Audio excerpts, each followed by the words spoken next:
श्री अफजल अंसारी जी। महोदया, औद्योगिक संबंध संहिता श्रम संहिता संशोधन विधेयक पर विचार व्यक्त करने का आपने अवसर दिया, इसके लिए धन्यवाद। हमारे यहाँ केवल इस संशोधन की सामग्री को लेकर चिंता नहीं है, बल्कि सरकार की विधायी कार्यशैली को लेकर भी प्रश्न है। वर्ष 2020 में सरकार ने बड़े दावे किए थे। कहा गया कि श्रम संहिता ऐतिहासिक सुधार है। आज 5 वर्ष बीत गया और उन प्राविधानों को संशोधित और निरस्त करने की नौबत आ गई, जिन्हें पहले ही आप चाहते तो ठीक कर सकते थे। यह सुधार नहीं, जल्दबाजी में बनाया गया एक कानून है और बाद में स्वीकार की गई एक गलती है। जब सरकार एक स्थिर श्रम कानून भी सही तरीके से बना नहीं पाती तो देश के मजदूर उसके वादों पर कैसे भरोसा करें। हमारे देश में जो मजदूर वर्ग है उसमें लगभग 90% असंगठित क्षेत्र में काम करने वाले मजदूर हैं और जिन्हें संगठित क्षेत्र कहा गया उनमें भी दोनों सेक्टर है, एक तरफ पब्लिक सेक्टर और दूसरी तरफ प्राइवेट सेक्टर। सरकार ने अपने इस संशोधन विधेयक के माध्यम से जो कुछ कमियां थी उसको पर्दा डालने के लिए कुछ नए तरीके अपनाए हैं। जब छटनी को आसान कर दिया गया है और यूनियन की आवाज को, उसका गला घोंटने का प्रयास किया गया है, तो इससे स्पष्ट है कि इस संशोधन के बाद मजदूरों की स्थिति और कमजोर होगी। भारत में श्रम नीति सिर्फ एक आर्थिक मामला नहीं है, ये एक सामाजिक न्याय का प्रश्न है। और दुनिया ने देखा कि कोविड के समय जब मजदूर अकेला छोड़ दिया गया और अपनी गठरी, अपनी मोटरी, अपने बच्चे को गोद में समेटे और किस तरह से दर दर भटकता हुआ वापस अपने गांव को जाने के लिए निकल पड़ा।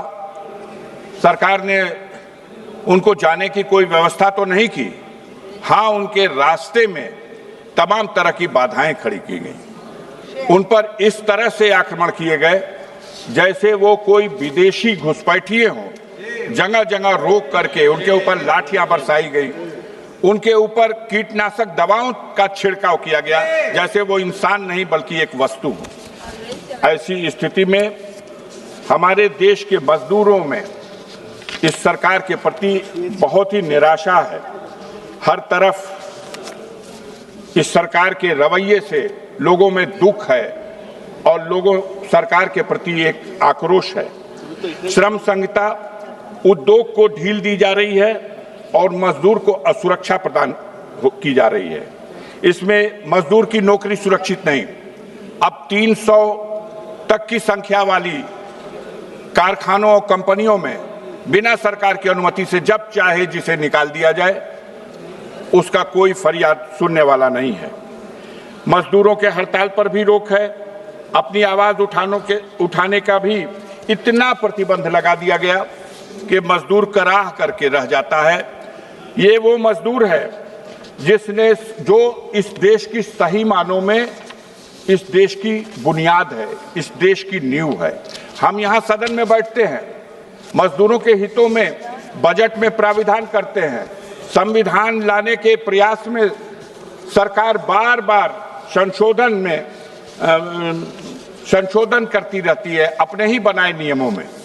मैं 4 पंक्तियों में ये बात रखना चाहता हूं कि ये संसद है, यहां वादों की खेती लहलहाती है और बजट में खूबसूरत शब्दों के मोती सजाती है। वहां फुटपाथ पर मजदूर की तकदीर सोती है और यहां कागज में जन्नत रोज ही तामीर होती है। अध्यक्ष महोदय, हम तो ये कहना चाहते हैं कि मजदूर जो अपना श्रम और अपना पसीना बहा करके आज अपने प्रांत में उसे जब 2 जून की रोटी नहीं मिल पा रही है तो वो पलायन कर रहा है। हम उत्तर प्रदेश से आते हैं।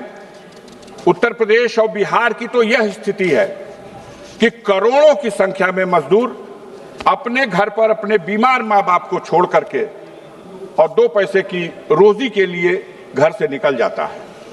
इनको बाहर चला जाता है और हमारी सरकार ढिंढोरा पीटती है कि भर्ती इजराइल में हो रही है और भर्ती रशिया और यूक्रेन में हो रही है, जहां बम के गोले गिर रहे हैं, जहां बस्तियां खंडहर बना दी जा रही हैं। अपने जीवन को जोखिम में डाल करके हमारा मजदूर उस दिशा में भी बढ़ रहा है किस तरह से अपने परिवार की जिम्मेदारियों को निभा सके।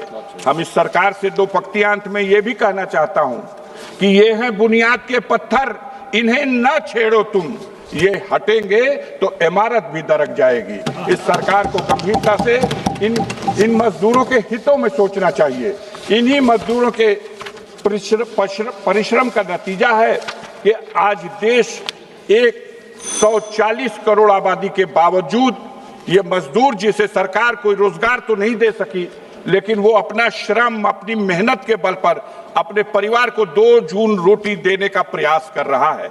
ऐसे में इस तरह के जो संशोधन लाए जा रहे हैं, इनमें इस बात का ध्यान रखा जाना चाहिए कि जिसमें यदि उद्योगपतियों के हितों को ध्यान दिया गया और मजदूरों के अधिकारों में कटौती की गई, उनके अधिकारों को नष्ट करने का प्रयास किया गया, तो ये सरकार एक बहुत बड़ी भूल करेगी जिसे देश का मजदूर कभी माफ नहीं करेगा। बहुत बहुत धन्यवाद।